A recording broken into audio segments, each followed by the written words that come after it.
Sebelum ceritanya dimulai, silahkan tulis di kolom komentar dari daerah mana saja teman-teman yang menonton cerita ini. Jangan lupa like dan subscribe agar channel ini bisa semakin berkembang dan bisa mempersembahkan cerita yang lebih menarik lagi. Kertas putih itu mendarat tanpa suara di atas nasi goreng buatanku. Tintanya yang hitam pekat langsung luntur, ternoda oleh minyak panas dari udang segar yang sengaja kupilihkan untuknya pagi-pagi buta di pasar. Judulnya tercetak tebal dan dingin, sebuah frasa yang terasa begitu asing dan mustahil. Surat talak. Aku membacanya sekali, 2 kali, bahkan 3 kali. Namun, huruf-huruf itu tidak berubah. Mereka menatapku dengan kejam, mengejek semua usaha dan cinta yang telah kucurahkan ke dalam hidangan sarapan ini. Harusnya ini menjadi perayaan kecil kami, hari ke-15 sejak kami resmi menjadi suami istri. 15 hari. Sebuah waktu yang seharusnya masih dipenuhi aroma ket baru di rumah mungil kami, tawa canggung di pagi hari, dan janji-janji masa depan yang terasa begitu nyata. Di hadapanku, Rio berdiri mematung. Wajahnya yang biasa kupandangi dengan penuh cinta kini terasa seperti topeng milik orang asing. Tidak ada kehangatan di matanya, tidak ada penyesalan, hanya sebuah kekosongan dingin yang membuat tulangku ngilu. Pria yang 15 hari lalu menggenggam tanganku di hadapan Tuhan, berjanji akan menjagaku dalam suka dan duka, kini berdiri diam 1000 bahasa seolah aku adalah sebuah masalah yang harus segera disingkirkan. Di belakangnya, seperti bayangan iblis yang memberi kekuatan, berdiri Ibu Lydia. Wajahnya tidak kosong seperti Rio. Oh, tidak. Wajahnya dipenuhi dengan ekspresi yang sangat jelas. Ada kemenangan di sana, ada kelegaan, dan yang paling menyakitkan, ada seringai kepuasan yang begitu murni dan tanpa celah. Seolah ia telah menunggu momen ini sepanjang hidupnya. Aku memasak ini sejak subuh. Ini nasi goreng kesukaanmu, Rio, bisikku lirih. Suaraku bergetar, lebih lemah dari yang kuduga. Aku tidak menatapnya, mataku terpaku pada surat terkutuk yang telah merusak hidangan terakhirku sebagai seorang istri. Aku masih mencoba mencerna semuanya, mencoba mencari logika dalam kegilaan ini. Apakah aku melakukan kesalahan? Apakah aku mengatakan sesuatu yang salah tadi malam? Pikiranku berputar liar, mencari-cari dosa yang mungkin telah kulakukan hingga pantas menerima hukuman seberat ini. Tawa sinis Ibu Lydia memecah keheningan pagi yang tegang. Suaranya melengking dan tajam, seperti pecahan kaca yang menggores gendang telingaku. Sarapan? Anggap saja itu hidangan perpisahanmu, perempuan miskin, katanya, setiap kata diludahi dengan kebencian. Kejutan? Inilah kejutannya untukmu. Kamu dan anakmu itu tidak pernah pantas ada di keluarga kami. Sejak awal aku sudah bilang pada Rio, menikahi perempuan sepertimu hanya akan membawa sial. Aku mengangkat kepalaku, menatap lurus ke arah Rio, mengabaikan ibunya. Aku butuh jawaban darinya, bukan dari wanita tua yang sejak awal memang tidak pernah menyukaiku. Rio? Kenapa? Hanya itu yang mampu keluar dari bibirku. Sebuah pertanyaan sederhana yang menuntut sebuah dunia penjelasan. Rio akhirnya bergerak. Tapi bukan untuk menjawabku. Ia hanya mengalihkan pandangannya ke arah jendela, menghindari mataku seolah melihatku akan membuatnya terbakar. Keheningannya adalah jawaban yang lebih menyakitkan daripada 1000 makian. Ia terlalu pengecut untuk mengatakannya sendiri. Ia membiarkan ibunya menjadi algojo, sementara ia berdiri di belakangnya, aman dari percikan darah hatiku yang hancur. Kenapa? Kamu masih berani bertanya kenapa? Ibu Lydia maju selangkah, menunjuk wajahku dengan jarinya yang kurus. Lihat dirimu. Pakaianmu murahan, latar belakangmu tidak jelas. Kamu pikir cinta bisa membuat perut kenyang? Rio butuh istri yang bisa mengangkat derajatnya, bukan benalu yang hanya bisa memasak di dapur. Kami sudah menemukan calon yang jauh lebih baik untuknya. Lebih cantik, lebih kaya, dan tentu saja, lebih berkelas daripada kamu. Anakku, Leo, yang baru berumur 4 tahun, sepertinya merasakan ketegangan di ruangan itu. Ia berhenti bermain dengan mobil-mobilannya di sudut ruangan dan berlari kecil ke arahku, memeluk kakiku dengan erat. Tangan mungilnya mencengkeram kain rokku, mencari perlindungan. Bunda, kenapa nenek marah-marah? Tanyanya dengan suara polos. Melihat Leo, hatiku seperti diremas hingga hancur berkeping-keping. Aku berjongkok, memeluk putraku dengan erat, mencoba melindunginya dari kebencian yang memenuhi ruangan ini. Tidak apa-apa, sayang. Nenek tidak marah. Dustaku, sambil mengelus rambutnya yang halus. Ibu Lydia mendengus. Bawa anak itu pergi dari sini. Cepat. Aku tidak mau rumah ini kotor karena jejak kaki kalian. Saat itulah ia memberi isyarat pada 2 orang satpam yang entah sejak kapan sudah berdiri di dekat pintu. Aku bahkan tidak punya waktu untuk bereaksi. Lengan-lenganku yang sedang memeluk Leo ditarik paksa. Aku mencoba melawan, mencoba mempertahankan satu-satunya hal yang kumiliki, tapi tenaga mereka terlalu kuat. Aku diseret seperti seekor binatang, melewati ruang tamu yang belum lama ini kami hias bersama, melewati foto pernikahan kami yang masih terpajang di dinding. Leo menangis histeris dalam pelukanku, tangisannya memenuhi rumah, tapi Rio sama sekali tidak menoleh. Ia hanya berdiri mematung, membelakangi kami, seolah kami hanyalah hantu dari masa lalu yang tidak pernah ada. Pintu depan dibanting terbuka. Tubuhku didorong kasar hingga aku tersungkur di halaman depan yang berkerikil. Lututku menghantam tanah dengan keras, rasa perihnya menjalar, tapi tidak sebanding dengan rasa sakit di hatiku. Leo semakin erat memelukku, wajahnya basah oleh air mata dan ketakutan. Pintu gerbang besi yang tinggi menjulang di depan kami ditutup dengan suara dentuman keras, mengunci kami di luar. Duniaku runtuh dalam hitungan menit. Aku menjadi seorang janda sekaligus tunawisma dalam sekejap.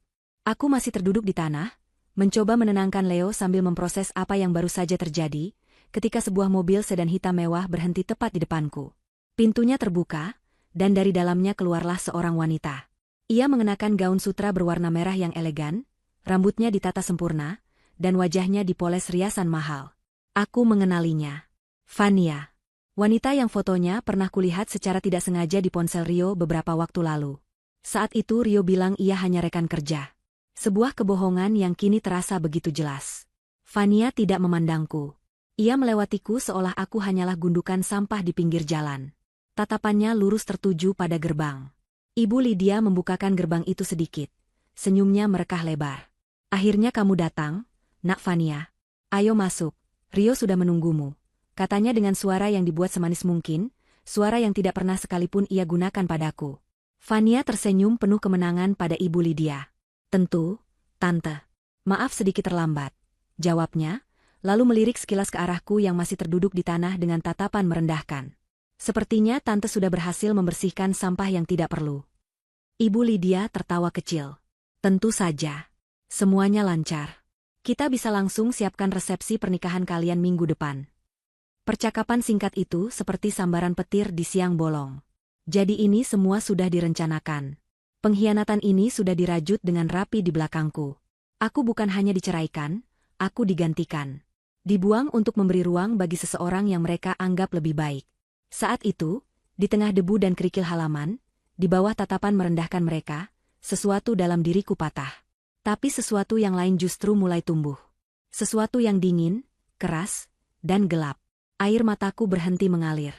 Rasa sakit itu masih ada, membakar setiap inci hatiku, tapi kini ia ditemani oleh sebuah tujuan.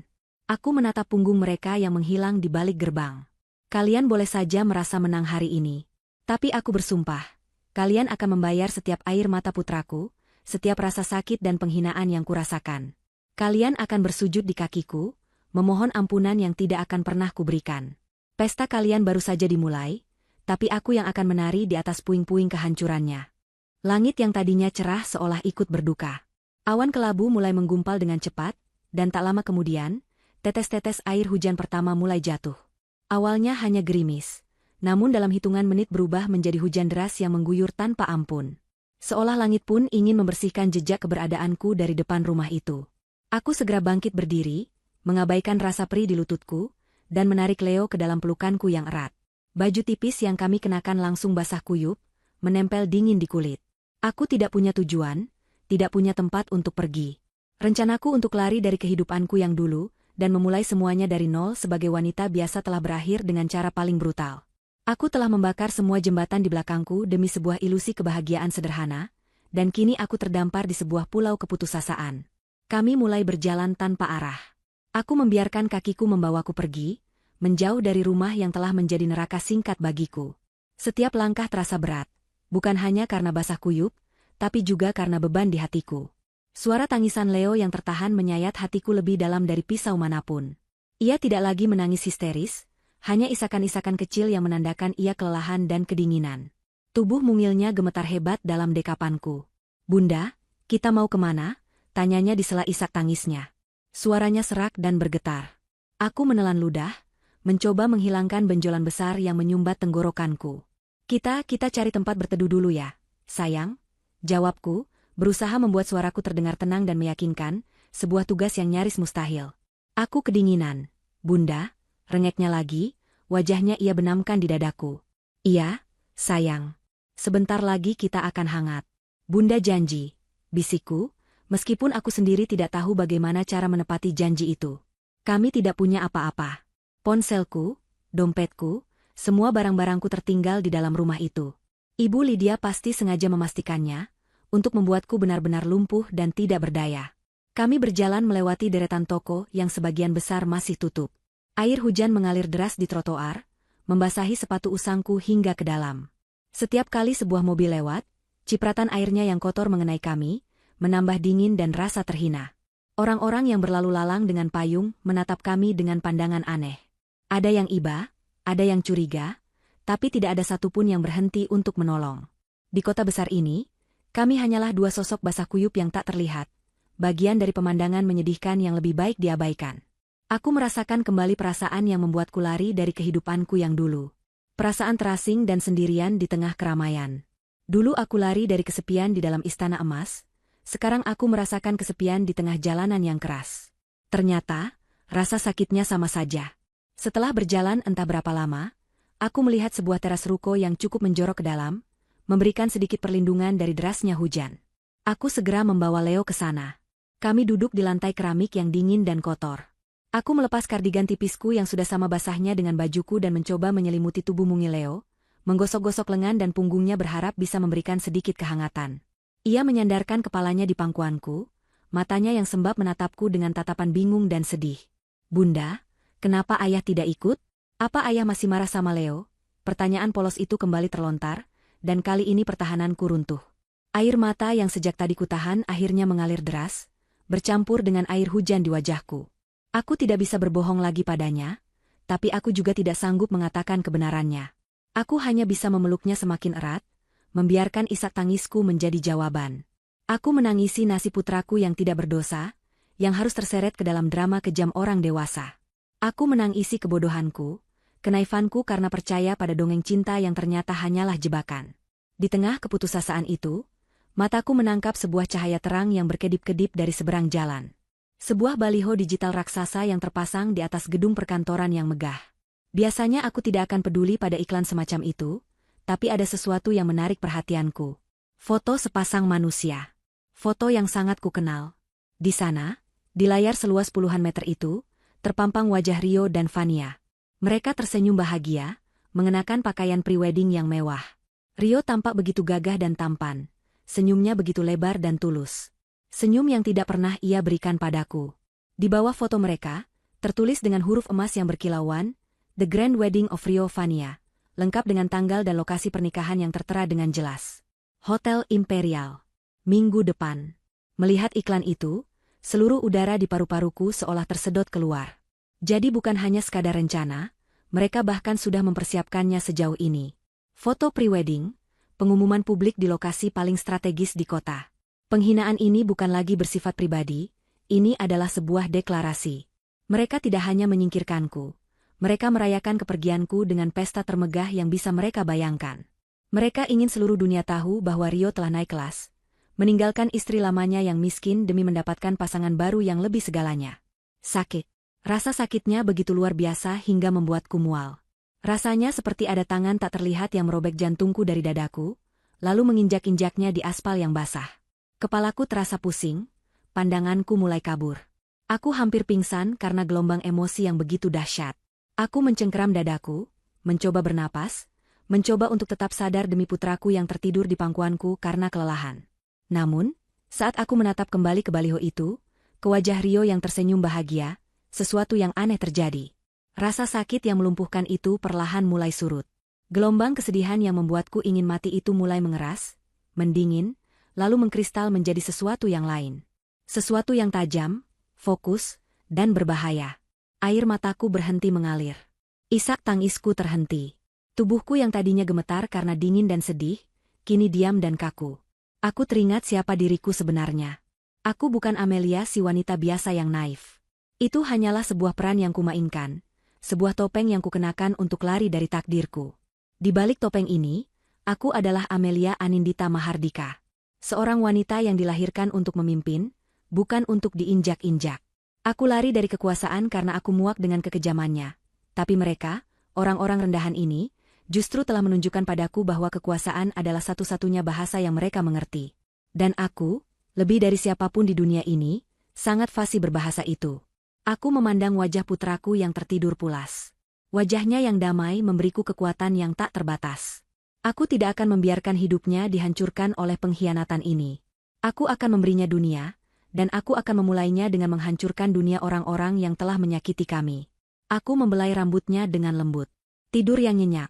Sayang, bisikku, suaraku kini tidak lagi bergetar.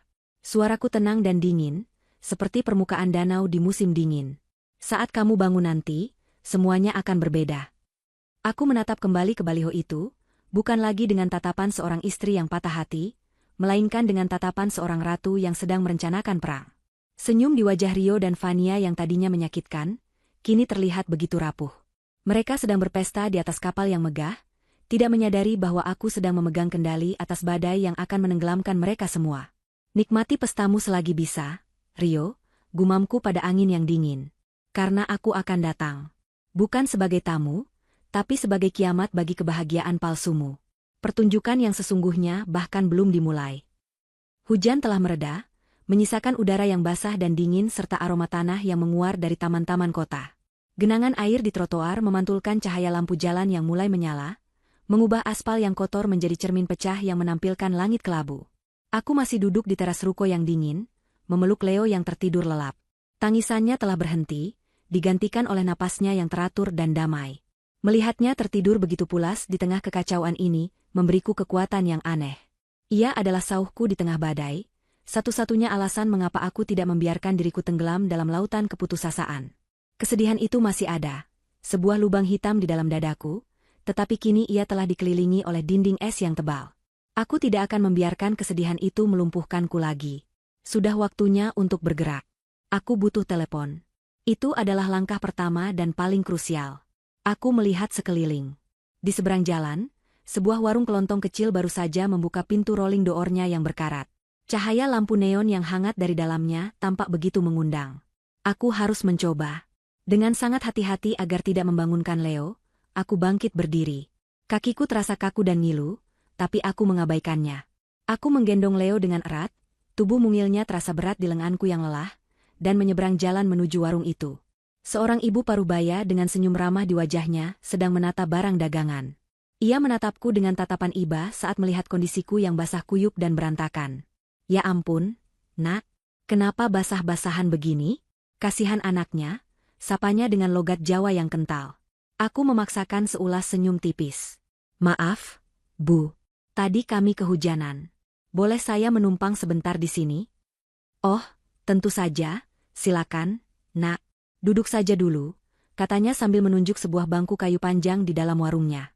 Kebaikan sederhananya terasa seperti balsam hangat di hatiku yang membeku. Aku duduk dan meletakkan Leo dengan hati-hati di sampingku, menyelimutinya lagi dengan kardiganku yang lembab. Aku menatap ibu pemilik warung itu sejenak, mengumpulkan keberanianku. Ini adalah pertaruhan. Bu, panggilku pelan. Maaf merepotkan, tapi apakah saya boleh meminjam telepon sebentar saja? Ada telepon darurat yang harus saya buat. Dompet dan ponsel saya hilang, dan saya harus menghubungi keluarga saya. Ibu itu menatapku dengan selidik sejenak, lalu pandangannya melembut saat melihat Leo. Keluarga ya? Tentu saja, nak. Pakai saja telepon saya ini, katanya sambil menyodorkan sebuah ponsel Android sederhana dari dalam sakunya. Semoga keluarganya bisa cepat menjemput ya. Terima kasih banyak, Bu. Saya tidak akan pernah melupakan kebaikan Ibu, ucapku dengan tulus. Aku mengambil ponsel itu dengan tangan yang sedikit gemetar. Jantungku berdebar kencang. Ini dia. Momen di mana aku berhenti menjadi Amelia si wanita biasa, dan kembali menjadi Amelia Anindita Mahardika. Aku membuka layar panggilan dan jari jemariku menekan serangkaian nomor dengan lancar. Sebuah nomor yang telah kuhafal di luar kepala sejak aku remaja, sebuah nomor yang kuucapkan dalam tidurku, sebuah nomor yang telah kusumpahi tidak akan pernah kuhubungi lagi. Nomor akses pribadi ke kantor pusat Mahardika Group. Setelah menekan tombol panggil, tidak ada nada sambung biasa. Yang terdengar hanyalah serangkaian bunyi klik elektronik dan desingan pelan, suara dari sistem keamanan berlapis yang sedang memverifikasi panggilan. Setelah beberapa detik yang terasa seperti selamanya, panggilan itu tersambung. Suara di seberang terdengar sangat profesional, tenang, dan terlatih. Kantor Pusat Mahardika. Dengan siapa saya bicara? Aku menarik napas dalam-dalam, mengumpulkan semua sisa kekuatanku. Amelia Anindita Mahardika, kataku. Suaraku sendiri terdengar asing di telingaku. Datar, dingin, dan penuh otoritas. Terjadi keheningan sesaat di seberang sana. Keheningan yang begitu total, hingga aku bisa mendengar detak jantungku sendiri. Itu adalah keheningan dari keterkejutan yang luar biasa. Lalu, suara pria itu kembali terdengar, namun kali ini nadanya benar-benar berbeda. Rasa profesionalismenya kini bercampur dengan getaran hormat dan kelegaan yang tak bisa disembunyikan. Nona Direktur, sapanya, suaranya terdengar sedikit bergetar. Akhirnya Anda kembali. Kantor pusat sudah menunggu instruksi Anda selama lebih dari setahun. Mendengar pengakuan itu, mendengar gelar yang telah kubuang jauh-jauh, membuat sesuatu dalam diriku mengeras. Aku tidak punya banyak waktu, kataku, memotong formalitasnya. Lacak panggilan ini sekarang juga. Kirim tim penjemputan elit dengan mode senyap ke lokasiku. Aku mau mereka tiba dalam 10 menit. Segera dilaksanakan, Nona Direktur. Siapkan penthouse utama di Menara Mahardika. Aku ingin tempat itu steril dan siap digunakan saat aku tiba. Siapkan juga tim medis untuk memeriksa putraku. Lanjutku, perintahku mengalir lancar seolah aku tidak pernah pergi. Sudah dalam proses, Nona. Aku butuh tim penata rias dan desainer busana terbaik di kota. Suruh mereka siaga di penthouse. Berikan aku akses penuh tanpa batas ke seluruh server dan data intelijen Mahardika Group. Aku ingin laporan lengkap tentang semua proposal bisnis yang masuk dalam 6 bulan terakhir, terutama yang berkaitan dengan properti dan pengembangan. Akses akan diberikan saat Anda tiba di penthouse, Nona. Satu hal lagi, dan ini yang paling penting, kataku, mataku menatap kosong ke jalanan yang basah. Ada sebuah acara pernikahan di Hotel Imperial minggu depan. Atas nama Rio dan Vania. Dapatkan satu undangan VVIP untukku, aku tidak peduli bagaimana caranya. Beli mejanya, beli sponsornya, atau kalau perlu, beli hotelnya. Dan pastikan semua media besar di negara ini, baik cetak maupun digital, meliput acara itu. Beri mereka bayaran 2 kali lipat dari tarif biasa untuk memastikan mereka datang, dan tidak melewatkan 1 detik pun dari acara itu. Akan kami urus semuanya, Nona Direktur. Tidak akan ada yang terlewat. Bagus, kataku. 10 menit. Aku menutup telepon tanpa menunggu jawaban lagi, dan mengembalikan ponsel itu kepada ibu pemilik warung yang menatapku dengan mulut sedikit ternganga, jelas bingung dengan percakapan yang baru saja ia dengar. Terima kasih sekali lagi, Bu, kataku sambil tersenyum, kali ini senyumku terasa lebih nyata. Aku kembali duduk di samping Leo. 10 menit. 10 menit terakhir dari kehidupan lamaku. Aku menatap pantulan diriku di genangan air di jalan. Seorang wanita dengan rambut acak-acakan, wajah pucat, dan pakaian murah yang basah. Di matanya ada sisa-sisa kepedihan, tapi di kedalamannya ada kilatan baja yang baru ditempa. Aku mengucapkan selamat tinggal pada wanita itu, pada Amelia yang naif yang berpikir ia bisa lari dari takdirnya. Eksperimenku untuk hidup normal telah gagal total. Bukan karena aku tidak mampu, tapi karena dunia yang kucoba masuki ternyata sama busuknya dengan dunia yang kutinggalkan. Keserakahan dan pengkhianatan tidak mengenal kelas sosial. Ular tetaplah ular, entah ia hidup di istana atau di selokan. Tepat 9 menit kemudian, sebuah SUV hitam legam tanpa plat nomor berhenti dengan mulus di depan warung. Jendelanya begitu gelap hingga aku tidak bisa melihat ke dalam. Pintu belakang terbuka, dan seorang pria berjas hitam yang rapi keluar. Ia tidak terlihat seperti sopir biasa, posturnya tegap seperti seorang pengawal terlatih. Ia berjalan ke arahku, mengabaikan tatapan penasaran dari ibu pemilik warung, dan berhenti 1 meter di depanku. Kemudian, ia membungkuk dalam-dalam dengan sikap penuh hormat. Nona Direktur, kami siap mengantar Anda, katanya dengan suara rendah dan profesional. Aku mengangguk. Aku menggendong Leo, yang masih tertidur, dengan sangat lembut. Pria itu dengan sigap membukakan pintu untukku. Saat aku akan masuk, aku berhenti sejenak dan menoleh ke arah ibu pemilik warung yang masih mematung karena syok. Aku mengeluarkan sebuah peniti kecil dari ujung jilbabku, dan memberikannya pada pria berjas itu. Cari tahu nama ibu ini dan alamatnya. Pastikan warungnya direnovasi total dan semua hutangnya lunas. Beri dia modal usaha tanpa batas. Kebaikan harus dibalas dengan kebaikan, perintahku. Baik, Nona. Aku masuk ke dalam mobil. Interiornya terbuat dari kulit yang lembut dan beraroma mewah.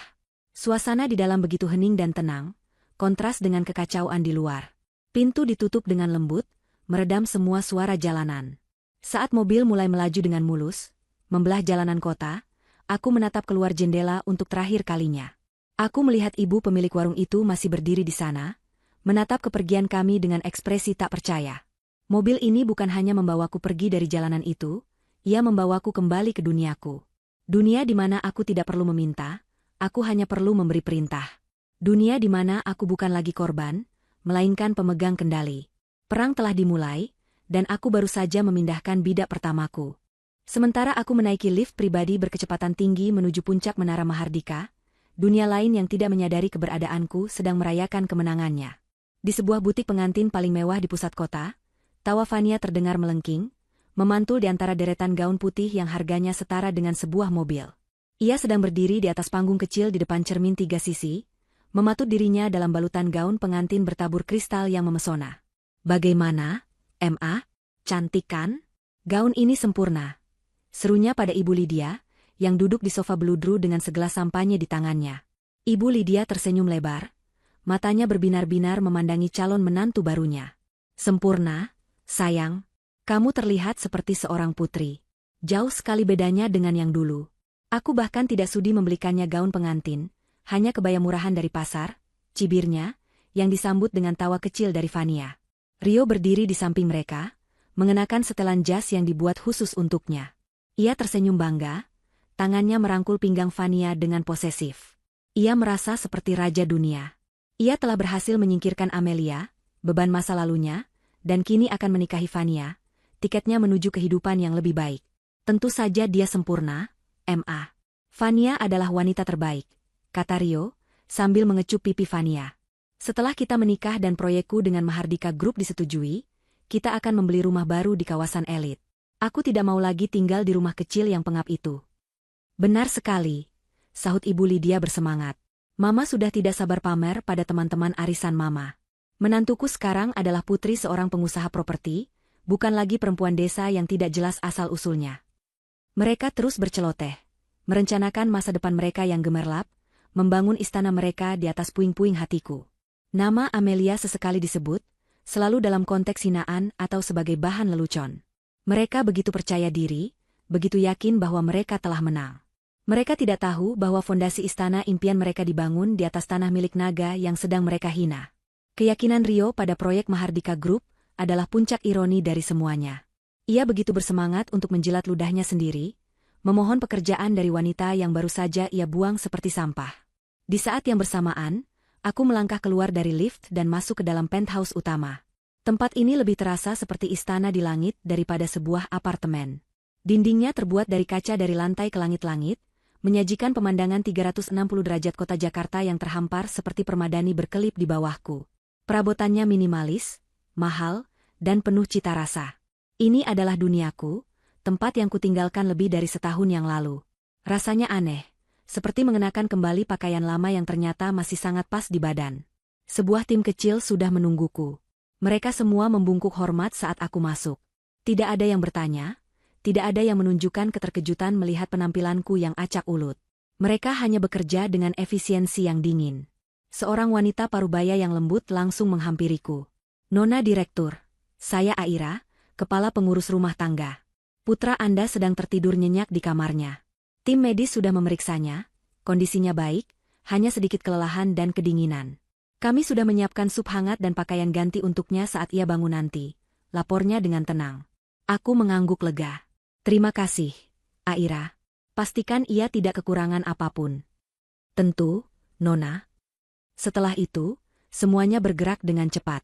Aku diantar ke kamar mandi utama yang luasnya setara dengan seluruh ruang tamu di rumah Rio. Jubah sutra yang lembut dan handuk hangat telah disiapkan. Setelah membersihkan diri dari semua kotoran fisik dan simbolis dari kehidupanku yang lama, aku keluar dan mendapati tim penata rias dan desainer sudah siap di ruang ganti. Mereka tidak banyak bicara, hanya bekerja dengan presisi seorang seniman. Rambutku yang basah dikeringkan dan ditata dengan elegan. Wajahku yang pucat dirias tipis untuk menonjolkan fitur-fiturku, memberiku aura yang tegas dan berkuasa. Saat mereka bekerja, seorang asisten lain menghampiriku dengan sebuah tablet ultra tipis. Nona, Akses penuh ke server telah diberikan, katanya. Aku mengambil tablet itu. Dengan pemindai sidik jariku, layar itu terbuka, menampilkan logo Mahardika Group yang familiar. Jari jemariku menari dengan cepat di atas layar, membuka folder-folder rahasia, mengakses data intelijen pasar, dan laporan keuangan. Otakku yang selama ini kupaksa untuk tidur, kini bekerja kembali dengan kecepatan penuh. Aku merasa hidup kembali. Aku membuka folder proposal bisnis. Dengan mudah aku menemukan proposal yang diajukan oleh perusahaan Rio. Aku membacanya dengan teliti. Setiap baris, setiap angka, setiap proyeksi.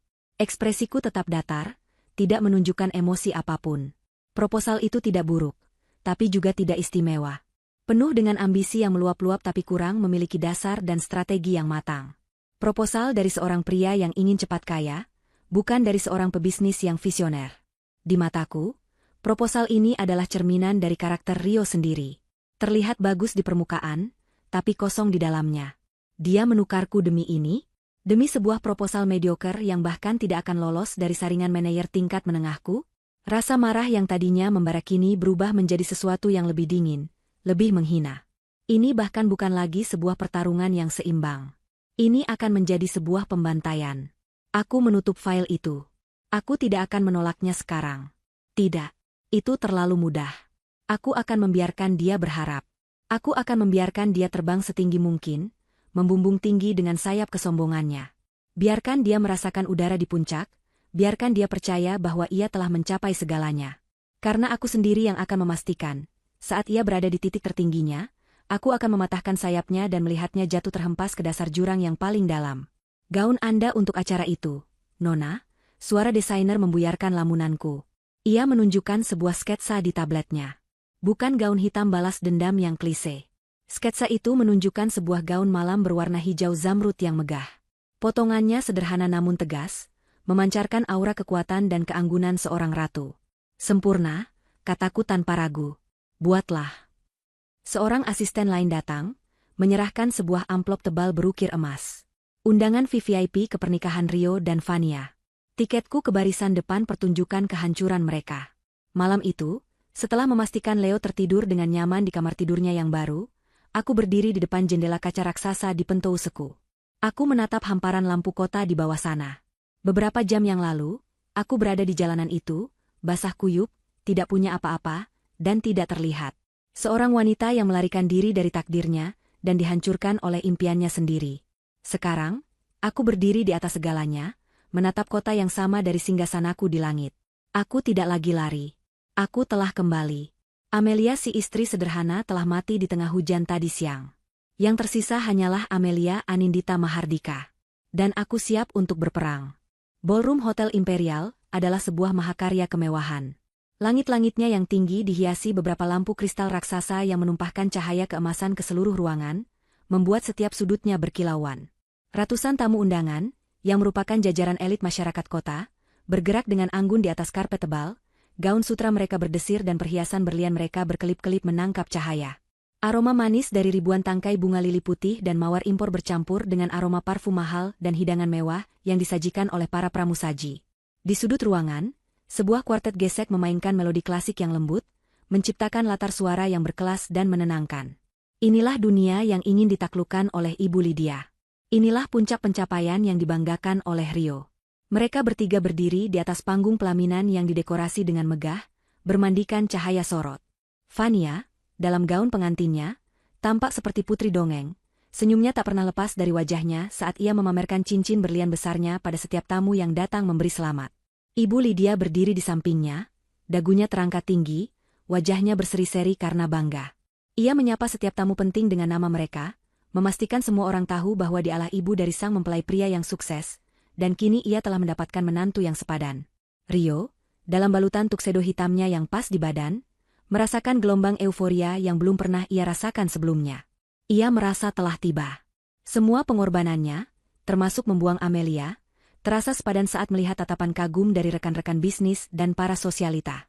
Lihat, Rio, bisik Ibu Lydia penuh semangat, saat seorang pejabat kota baru saja menyalami mereka. Semua orang penting ada di sini. Setelah malam ini, pintu manapun akan terbuka untukmu. Kamu sudah membuat keputusan yang tepat, Nak. Rio mengangguk, senyumnya semakin lebar. Tentu saja, Ma. Aku tahu apa yang terbaik untuk masa depanku. Ia melirik Vania yang sedang tertawa bersama teman-temannya. Ia merasa puas. Hidupnya sempurna. Tepat di puncak perasaan kemenangan mereka, sesuatu yang tidak terduga terjadi. Pintu utama ballroom yang terbuat dari kayu jati berukir setinggi 3 meter itu tiba-tiba terbuka lebar. Biasanya, hanya tamu-tamu terhormat dengan status sangat tinggi yang akan masuk melalui pintu itu di tengah acara. Semua orang secara refleks menoleh ke arah pintu. Musik dari kuartet gesek perlahan-lahan memelan lalu berhenti total.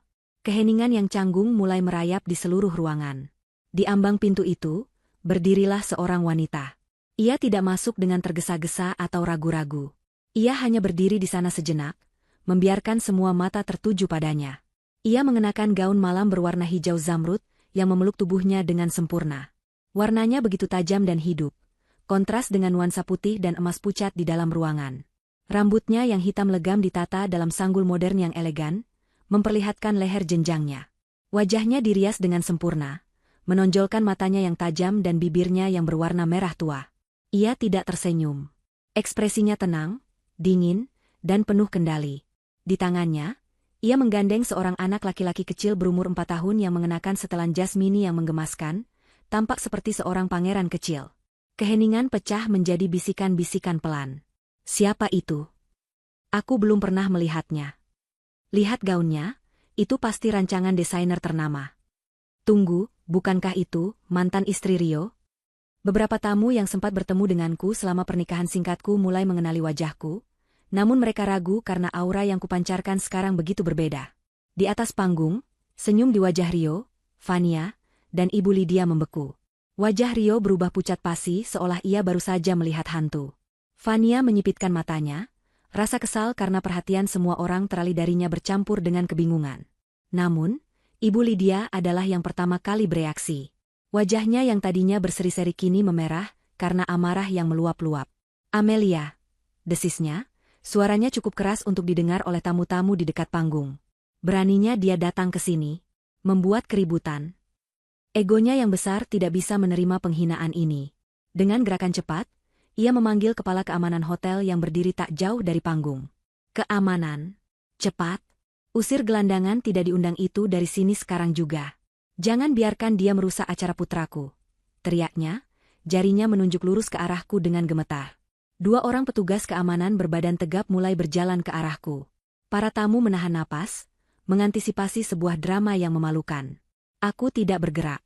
Aku hanya berdiri di sana, menatap lurus ke depan dengan tatapan dingin, seolah 2 pria besar yang mendekatiku itu hanyalah lalat yang tidak berarti. Leo sedikit mengeratkan genggamannya di tanganku, merasakan ketegangan di udara. Aku balas meremas tangannya dengan lembut, memberinya isyarat bahwa semuanya baik-baik saja. Saat kedua petugas keamanan itu tinggal beberapa langkah lagi dariku, sebuah insiden yang lebih mengejutkan terjadi.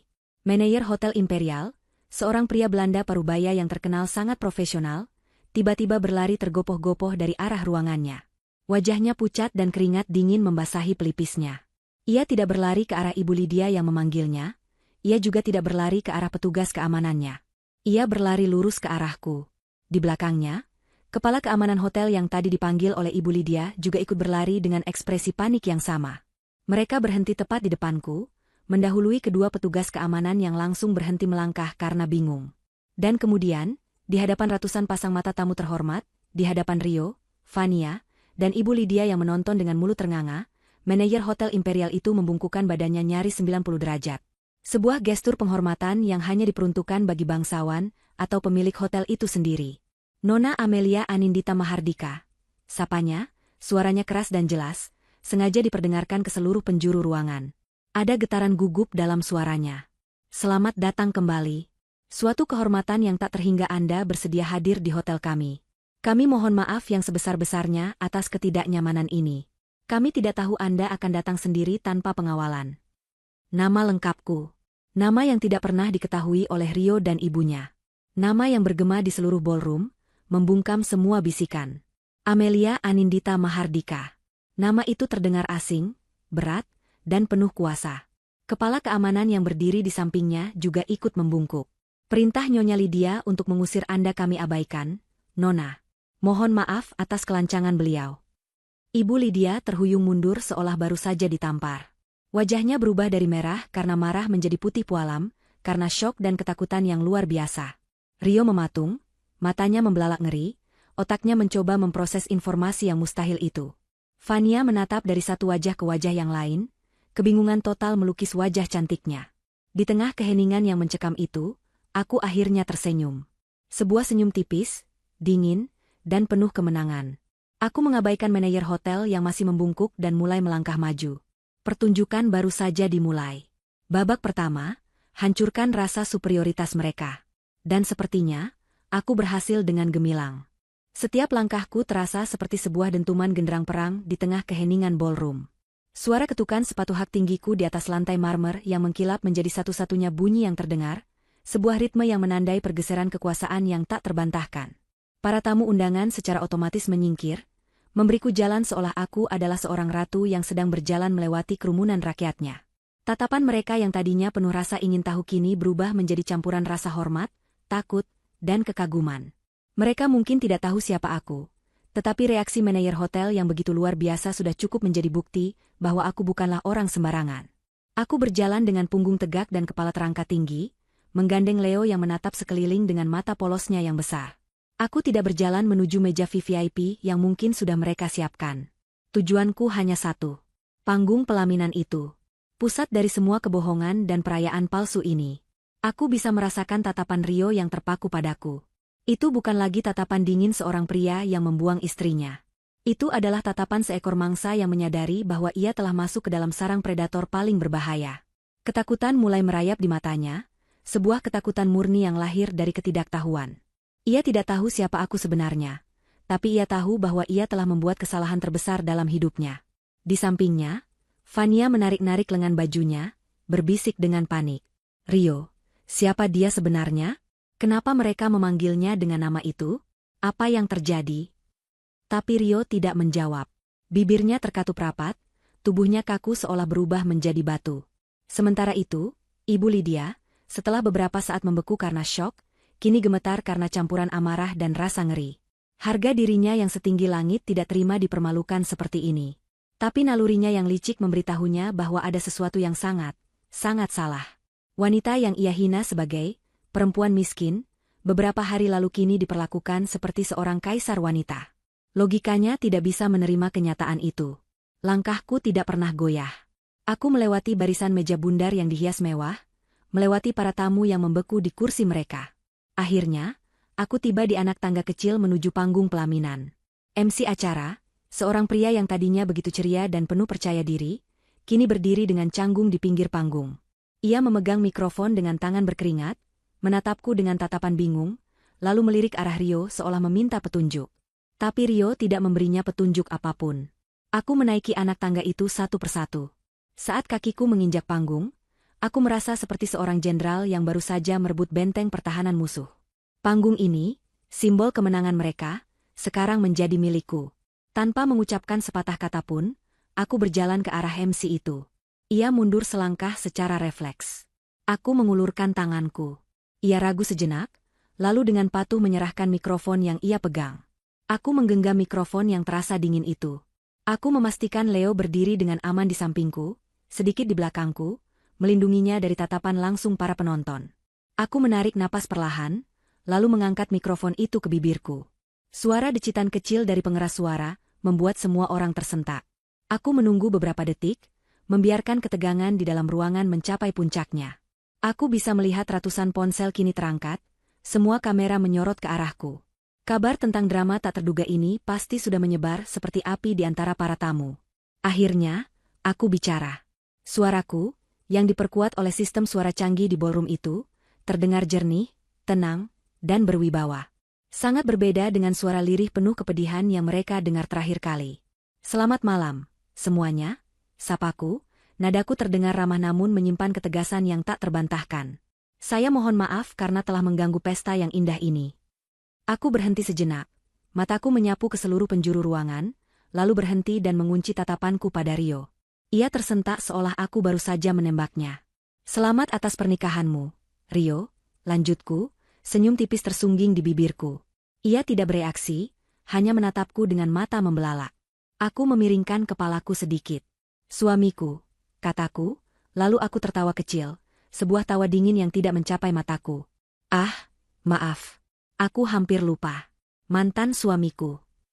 Kata-kata itu, mantan suamiku, diucapkan dengan begitu santai di atas panggung pernikahannya sendiri, di hadapan ratusan saksi. Rasanya baru kemarin kamu mengucap janji suci padaku, ya? Aku melanjutkan monologku, tidak memberinya kesempatan untuk menjawab. Tapi setelah kupikir-pikir lagi, ternyata memang baru kemarin. Tepatnya, 15 hari yang lalu. Gedung itu seolah bergetar. Sebuah gumaman kolektif yang keras terdengar dari seluruh penjuru ruangan. 15 hari? Dia baru menceraikannya 15 hari yang lalu. Jadi wanita ini selingkuhannya? Bisikan-bisikan itu mulai terdengar, penuh dengan keterkejutan dan penghakiman.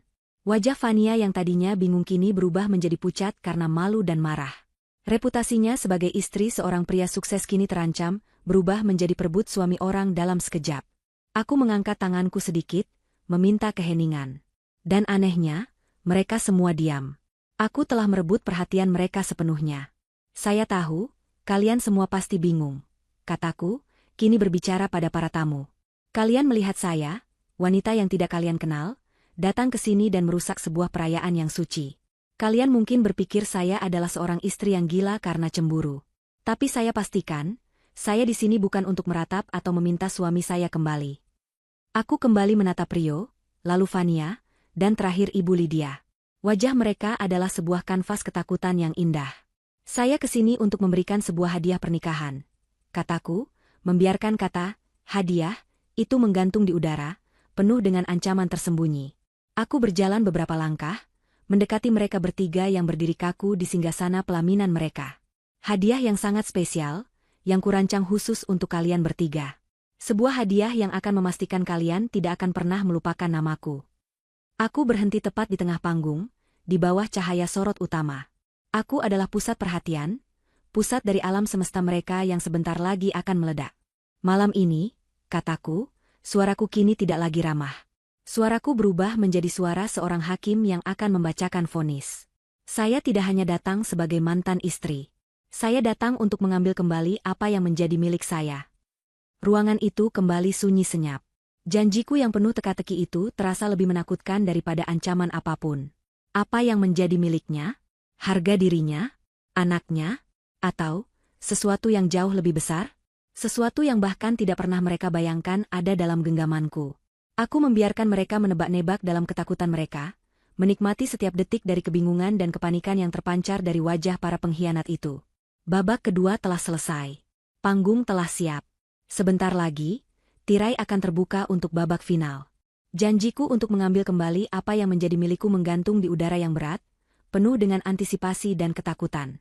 Ruangan yang tadinya riuh dengan bisikan kini kembali sunyi senyap, seolah ratusan tamu undangan itu secara kolektif menahan napas mereka, menunggu. Di atas panggung, di bawah sorotan lampu yang terasa semakin panas, ketiga arsitek kehancuranku berdiri membeku.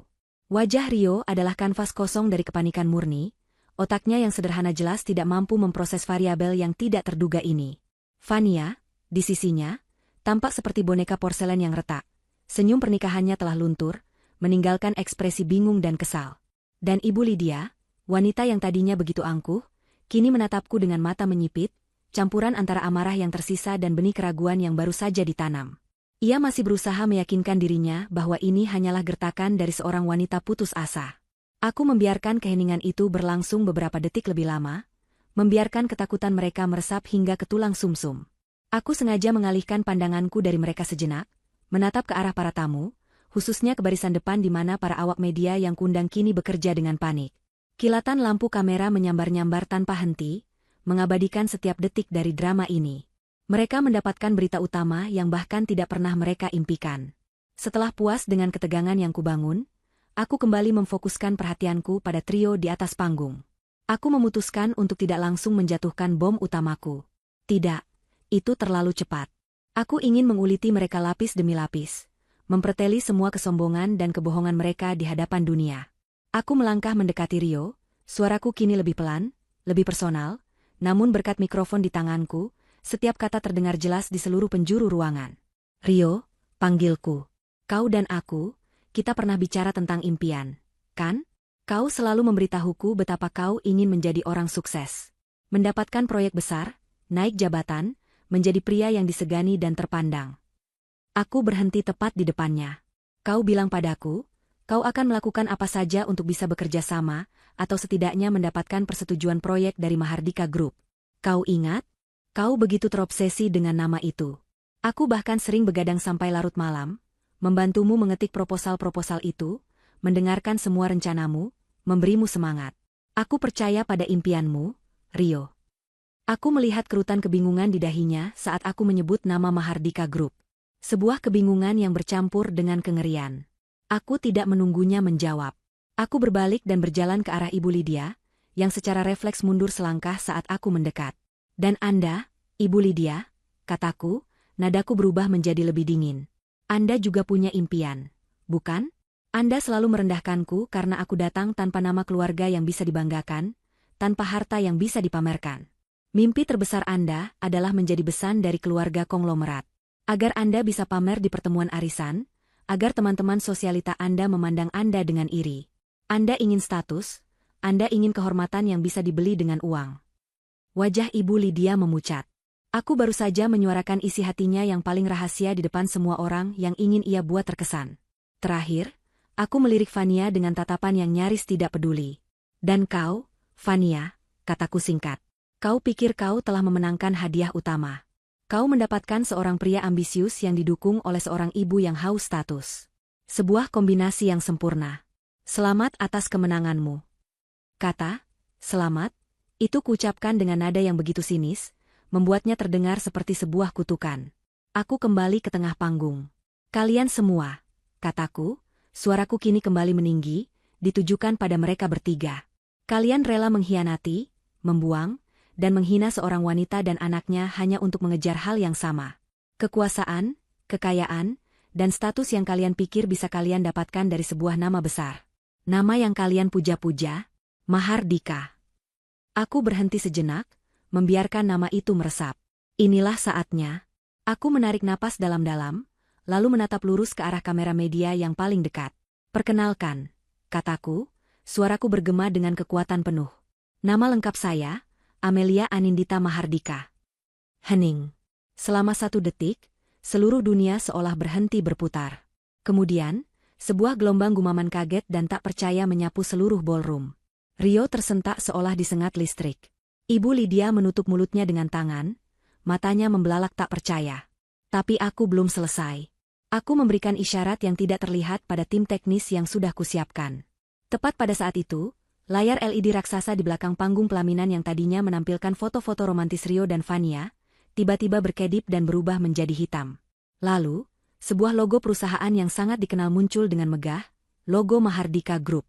Di bawahnya, sebuah bagan struktur organisasi yang rapi ditampilkan. Di sana ada foto-foto dewan direksi, para komisaris. Dan di posisi paling puncak, di bawah jabatan CEO dan pewaris utama, terpampang sebuah foto profesional diriku.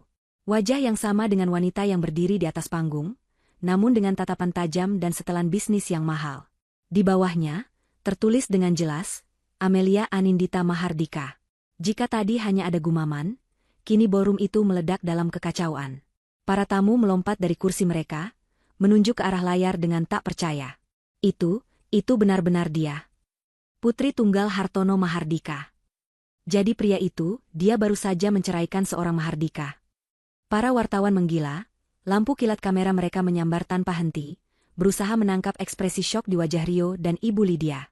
Aku menunggu hingga keriuhan itu sedikit mereda. Aku menatap langsung ke arah Rio, yang kini menatapku seolah aku adalah dewa sekaligus iblis yang datang untuk menjemput nyawanya. Aku mendekatkan mikrofon ke bibirku, siap untuk memberikan pukulan terakhir yang akan menghancurkan mereka secara total. Aku lari dari nama Mahardika, kataku, suaraku kini terdengar lebih personal, syarat dengan kepedihan dari masa lalu. Aku muak dengan kemunafikan dan keserakahan yang selalu mengelilingiku. Aku ingin mencari sesuatu yang nyata, sesuatu yang jujur. Aku memilihmu, Rio, karena kupikir kehidupan sederhana bersamamu adalah sebuah kejujuran. Aku meninggalkan istanaku untuk tinggal di rumah kecilmu, karena aku percaya cinta lebih berharga dari semua harta di dunia. Aku berhenti, menatapnya dengan tajam. Tapi ternyata, kebusukan ada di mana-mana.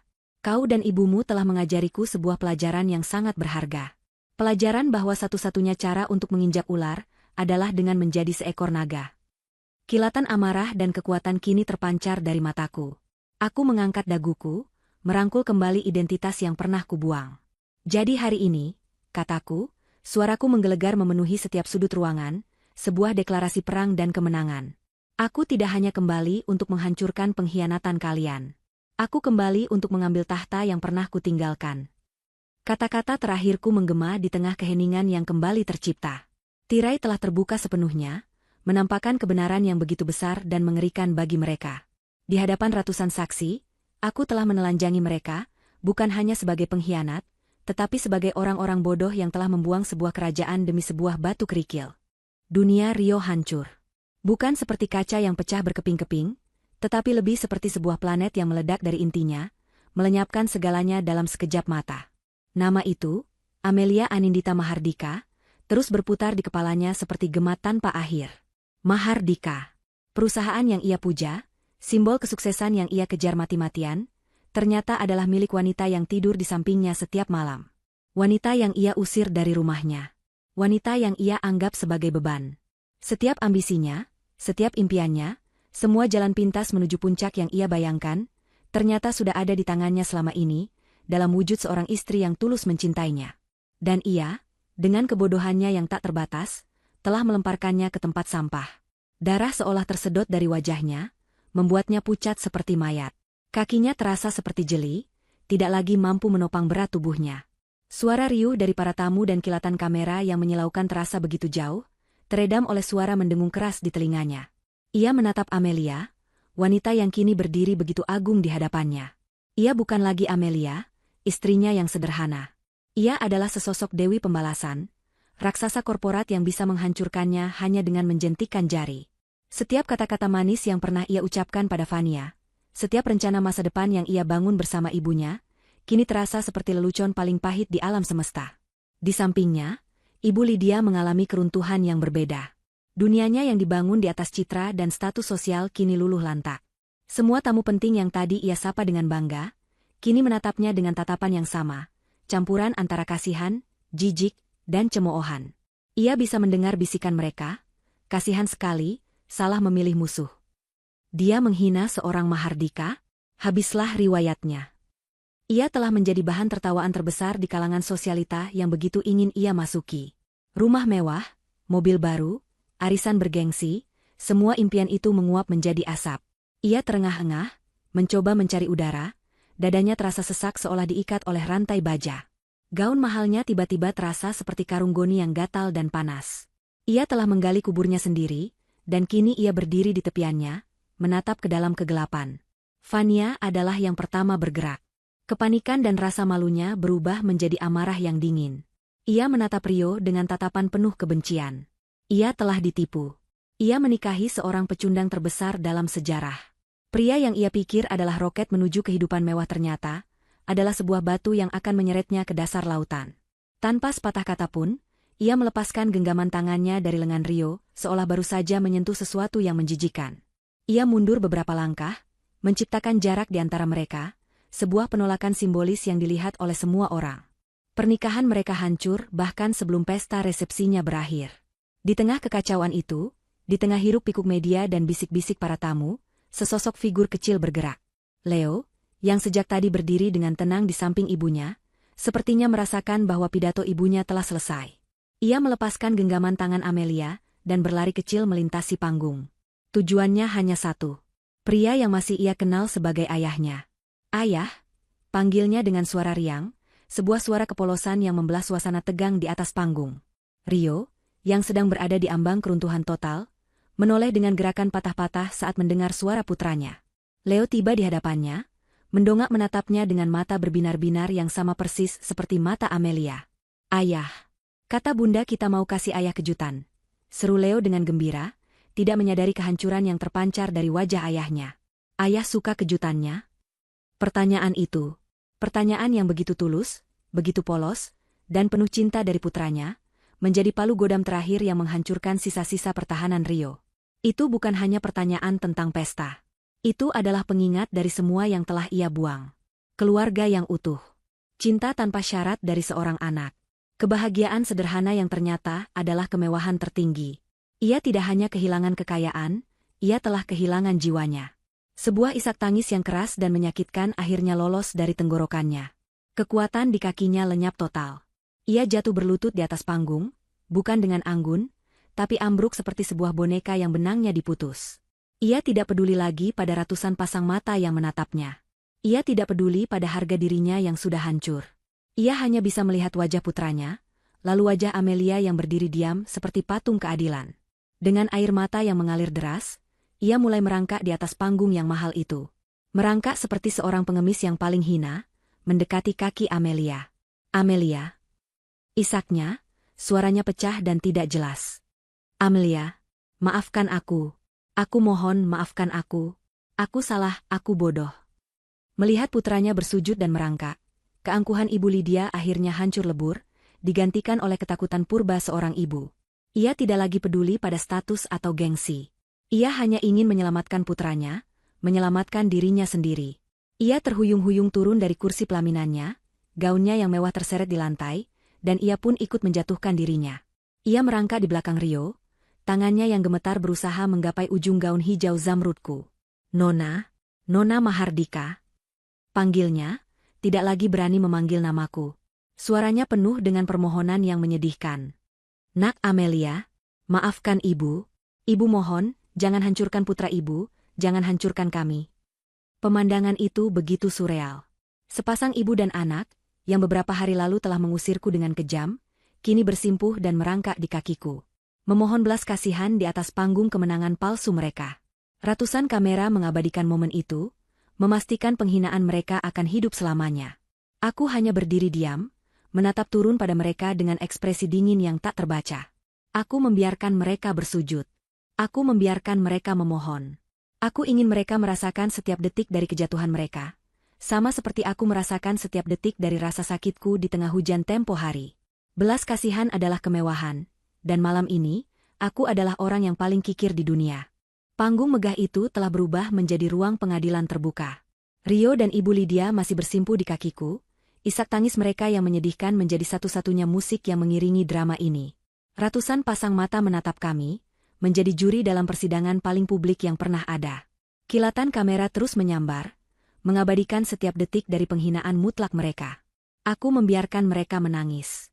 Aku membiarkan mereka memohon. Aku ingin suara permohonan mereka terekam jelas, menjadi bukti bahwa penyesalan mereka lahir hanya setelah kebenaranku terungkap. Setelah hening yang terasa abadi, aku akhirnya menundukkan sedikit kepalaku, menatap wajah Rio yang basah oleh air mata dan ingus. Maaf, kataku, suaraku terdengar begitu tenang melalui mikrofon, seolah aku sedang menanyakan arti dari sebuah kata yang asing. Kata itu terdengar begitu mudah diucapkan sekarang. Ya, Rio? Aku berjongkok sedikit, bukan karena iba, tetapi agar ia bisa melihat mataku dengan jelas. Penyesalanmu tidak ada harganya di mataku. Karena kau tidak menyesal telah mengkhianatiku. Kau menyesal karena telah salah mengkalkulasi mangsamu. Penyesalanmu lahir dari ketakutan, bukan dari hati nurani. Jika malam ini aku datang sebagai Amelia yang miskin dan menangis di pojokan, kau dan ibumu akan menertawakanku, menyebutku wanita gila, dan melanjutkan pestamu tanpa berkedip sedikitpun. Jadi simpan kata maafmu. Di duniaku, kata itu tidak bisa membeli apapun. Aku kembali berdiri tegak, menjauhkan diri dari mereka seolah mereka adalah wabah penyakit. Aku menatap lurus ke arahnya, kini saatnya untuk menjatuhkan vonis. Rio, panggilku, suaraku kini datar dan tanpa emosi, seperti seorang eksekutor yang membacakan perintah. Kau sangat menginginkan proyek dari Mahardika Group, bukan? Kau pikir itu adalah tiket emasmu menuju kesuksesan.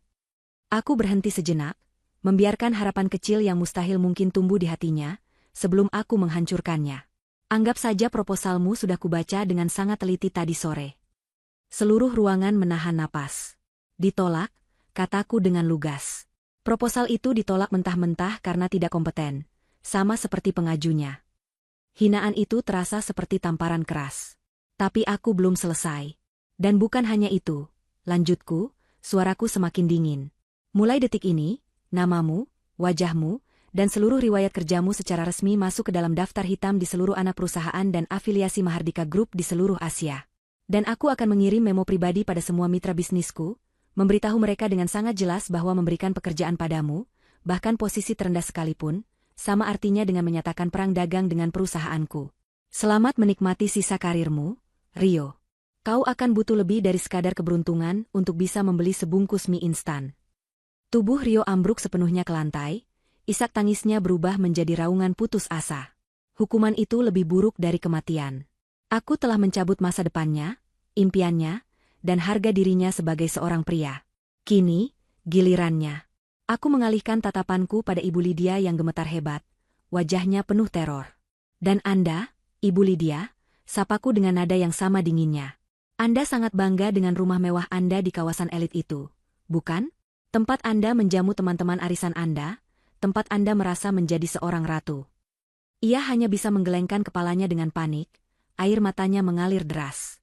Sayang sekali, kataku dengan ironi yang tajam. Anda mungkin tidak tahu kalau Ban yang memberikan Anda pinjaman KPR untuk membeli rumah itu adalah salah satu anak perusahaan kami, Ban Mahardika Sejahtera.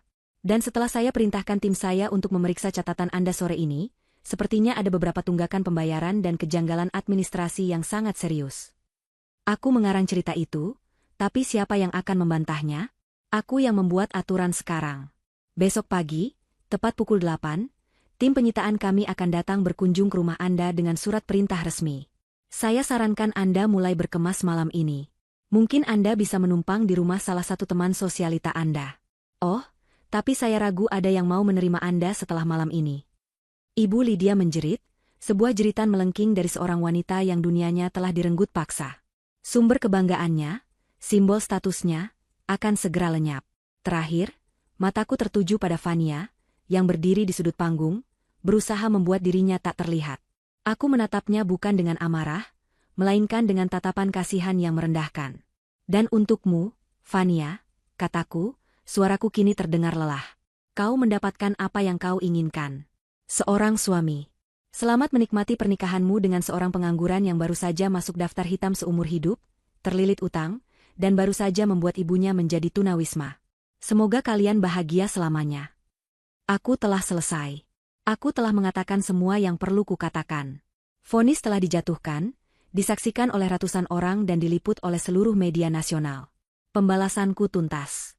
Dengan gerakan yang tenang, aku melepaskan genggamanku pada mikrofon. Benda itu jatuh ke lantai dengan suara dentuman keras, tut, yang menggema di seluruh ballroom yang sunyi. Suara itu adalah tanda titik di akhir babak penderitaanku, dan tanda seru di awal babak kehancuran mereka. Aku berbalik, mengabaikan tiga sosok yang hancur lebur di atas panggung. Aku berjalan ke arah Leo, yang menatapku dengan mata bingung namun penuh percaya. Aku mengangkatnya ke dalam pelukanku, memeluknya dengan erat. Aroma rambutnya yang wangi menenangkanku. Ayo sayang, bisikku lembut di telinganya, cukup keras untuk didengar oleh orang-orang di dekat panggung. Pesta ayah sudah selesai. Kita pulang ke istana kita yang sebenarnya. Tanpa menoleh ke belakang sedikitpun, aku berjalan menuruni panggung. Lautan manusia di hadapanku terbelah, memberiku jalan. Aku berjalan dengan langkah mantap, melewati wajah-wajah yang menatapku dengan kagum dan takut. Aku meninggalkan ballroom itu, meninggalkan kekacauan, kehancuran, dan 3 jiwa yang telah kukutuk untuk hidup dalam neraka penyesalan abadi. Saat pintu kayu jati itu tertutup di belakangku, aku menarik napas dalam-dalam. Aku bebas. Keesokan paginya, berita tentang skandal pernikahan imperial meledak seperti bom atom di seluruh negeri. Wajahku, wajah Rio yang menangis, dan wajah Ibu Lydia yang bersimpuh menghiasi halaman depan setiap surat kabar dan portal berita online. Video dari acara itu menjadi viral di semua platform media sosial, dengan tagar seperti Karma Mahardika dan Ratu mengambil kembali tahtanya. Para pakar bisnis, psikolog, dan pembawa acara gosip ramai-ramai membahas ceritaku. Dalam semalam, aku menjadi simbol kekuatan wanita yang teraniaya, sementara Rio dan keluarganya menjadi simbol nasional untuk kebodohan dan pengkhianatan. Penghinaan mereka tidak lagi terbatas di dalam ballroom hotel, tetapi telah menjadi konsumsi publik yang tak akan pernah mati. Bulan-bulan berikutnya adalah epilog yang panjang dari vonis yang telah kujatuhkan malam itu. Konsekuensi dari perbuatanku berjalan dengan presisi mesin yang tak kenal ampun. Sesuai janjiku, Rio tidak pernah lagi mendapatkan pekerjaan. Setiap lamaran yang ia kirimkan ditolak, bahkan sebelum ia sempat diwawancara. Namanya telah menjadi racun di dunia korporat. Teman-temannya menjauhinya, takut terkena imbas dari daftar hitam Mahardika. Ia harus menjual apartemennya untuk menutupi utang dan biaya hidup. Beberapa bulan kemudian, seseorang melihatnya bekerja sebagai kuli bangunan di sebuah proyek konstruksi di pinggir kota. Wajahnya yang dulu tampan kini kusam, terbakar matahari, dan dipenuhi guratan penyesalan yang dalam. Setiap kali ia melihat sebuah gedung megah dengan logo Mahardika Group di puncaknya, tatapannya akan kosong, sebuah pengingat abadi akan kerajaan yang pernah ada dalam genggamannya. Ibu Lydia mengalami nasib yang tidak kalah tragis. Tim penyitaan benar-benar datang keesokan paginya, disorot oleh kamera wartawan yang sudah menunggu. Proses pengosongan rumahnya menjadi tontonan yang memalukan. Teman-teman sosialitanya bahkan tidak mau mengangkat teleponnya. Dengan sisa uang yang ia miliki, ia menyewa sebuah kamar kontrakan sempit dan kumuh di gang yang becek. Hari-harinya dihabiskan dalam kesendirian yang pahit, meratapi nasibnya dan mengutuk namaku pada dinding-dinding kamarnya yang lembab. Kebanggaannya, satu-satunya hal yang menopang hidupnya, telah direnggut, meninggalkannya sebagai wanita tua yang kosong dan penuh kebencian. Fania, seperti yang kuduga, menceraikan Rio hanya beberapa minggu setelah pernikahan bencana itu. Namun, reputasinya sudah terlanjur hancur. Ia dicap sebagai pelakor gagal dan menjadi bahan lelucon di kalangan elit. Keluarganya yang malu menarik semua dukungan finansial. Mimpi-mimpinya untuk menjadi sosialita papan atas kandas. Ia menghilang dari peredaran, nasibnya tidak diketahui, menjadi catatan kaki yang tidak penting dalam kisah kejatuhan keluarga Rio. Sementara neraka mereka membara, duniaku justru bermekaran. Aku tidak lagi bersembunyi di balik topeng kesederhanaan. Aku merangkul sepenuhnya identitasku sebagai Amelia Anindita Mahardika. Aku mengambil alih kembali kendali perusahaan dengan tangan yang kuat dan visi yang tajam. Aku tidak memimpin dengan kejam, tetapi dengan tegas dan adil. Di bawah kepemimpinanku, Mahardika Group meluncurkan beberapa program filantropi besar, membangun sekolah dan rumah sakit untuk masyarakat kurang mampu. Aku menggunakan kekuasaanku bukan hanya untuk membalas dendam, tetapi juga untuk menciptakan perubahan. Wajahku muncul di sampul majalah bisnis internasional, bukan sebagai korban skandal, tetapi sebagai salah satu CEO wanita paling berpengaruh di Asia. Namun, kesuksesan terbesarku bukanlah di ruang rapat. Kesuksesan terbesarku adalah di rumah. Aku pindah ke sebuah rumah yang luas dengan taman yang indah, bukan istana yang dingin seperti rumah ayahku, tetapi sebuah rumah yang hangat dan penuh tawa. Aku memastikan untuk selalu punya waktu untuk Leo. Kami bermain di taman, merakit Lego di lantai, dan membaca buku bersama. Aku melihatnya tumbuh menjadi anak yang cerdas, ceria, dan penuh kasih sayang, jauh dari bayang-bayang racun masa lalu. Aku menemukan kebahagiaan sejati bukan dalam kesederhanaan palsu yang kucari, tetapi dalam keseimbangan antara kekuatan dan cinta, antara tanggung jawab dan keluarga. Suatu malam, beberapa tahun kemudian, saat aku sedang menyelimuti Leo di tempat tidurnya, ia menatapku dengan mata jernihnya. "Bunda," panggilnya pelan. "Ayah kapan main ke sini lagi?" Pertanyaan itu tidak lagi menyakitiku. Aku tersenyum lembut dan mengelus pipinya. "Ayah sedang belajar menjadi orang yang lebih baik, sayang," jawabku dengan jujur dan tenang. "Mungkin butuh waktu yang sangat lama. Tapi yang paling penting, kamu punya bunda di sini, yang akan selalu menyayangimu lebih dari apapun di dunia ini." Ia tersenyum puas dengan jawaban itu, lalu memejamkan matanya dan tertidur. Aku mengecup keningnya dan berjalan ke balkon kamar, menatap langit malam yang cerah. Aku telah melalui badai tergelap dalam hidupku, dan aku keluar dari sisi lainnya bukan hanya sebagai seorang yang selamat, tetapi sebagai seorang pemenang yang telah menulis ulang takdirnya sendiri. Aku telah berdamai dengan siapa diriku. Aku adalah seorang ibu, seorang CEO, seorang pemimpin. Aku adalah Amelia Anindita Mahardika, dan aku akhirnya pulang ke rumah.